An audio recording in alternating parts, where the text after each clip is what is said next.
My husband strangled me to the ground until I passed out because I refused to give his coworker our airline credit. So I left and made sure he'd pay for what he did. My husband and I got married 2 years ago, and we were to go to France and Germany for our honeymoon. We saved for the tickets, and to be honest, I paid for most of them. This is both a second marriage, and our finances have stayed separate for the most part due to my insistence. We have tried to go 3 times to our honeymoon, and lockdowns or illnesses have left us stateside. My husband is well-traveled, and I haven't visited many places. I have tried to talk to him about using the credit to go somewhere in the States, but he insists we wait. He is stingy with money, and I have paid the majority of every trip we have done, which is mostly with my children. He has made me feel really bad about wanting to change the plans because he says it's giving up on our honeymoon. I haven't been anywhere, and even going to the coast would be amazing. Today, when I got home from work, he said he had a coworker who is stuck in Florida on vacation due to a flood that happened there recently. He says her car was totaled and has no way to get back to work her job. He offered to fly her back with our credit. I was dumbfounded. I asked if we will be paid back, and he shrugged and said he doesn't feel like she needs to because she is going to RN school. I am an RN, and I would hard for every dime I make working in ICU. He didn't ask me to use the credit. He assumed I would be fine with it. It only came up in conversation about how crazy his day was. Update 2 years later. I just logged into an old computer and found this account that I no longer use. I had completely forgotten about it and honestly have only a vague recollection of posting it due to circumstances I will get into. The marriage ended right after this. It looks like this is almost 3 years old, and I have been away from this man for 3 years in July 2025. This was one of the last arguments we had. He told me I was very uncaring about the stranger in Florida,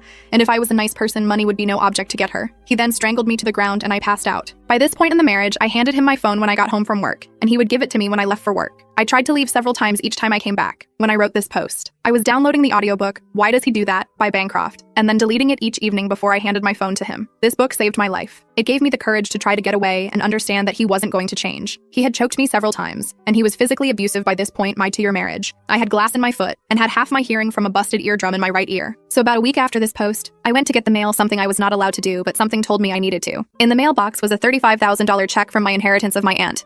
I stuffed it in my panties, and it stayed there until the next day when I could leave with my purse and my dog. I called my daughter and she came to pick me up. I didn't even have shoes on. That was July 1st, 2022. I'll save you all the work it took to get to where I am today, but I will say that my life is good. My life is joyous. My life is safe and peaceful. I'm officially divorced, and it took 2 years of him kicking and screaming to do that. He has yet to pay me a dime for the house that I bought, and I don't expect to see it as he is in contempt. I am not sure if he was having an affair with that woman or not. Most likely he was getting to the point where he was. All evidence point to that. I don't care though, I was so far gone that I don't even remember the post. It was like complaining about the smell of smoke when your whole house is on fire. To the woman who told me to use the credit and go to the coast a year ago, I did. I took one of my daughters and we went to Oregon and Washington. We hiked, we sunbathed on the beach, we rock hounded, we did all the things.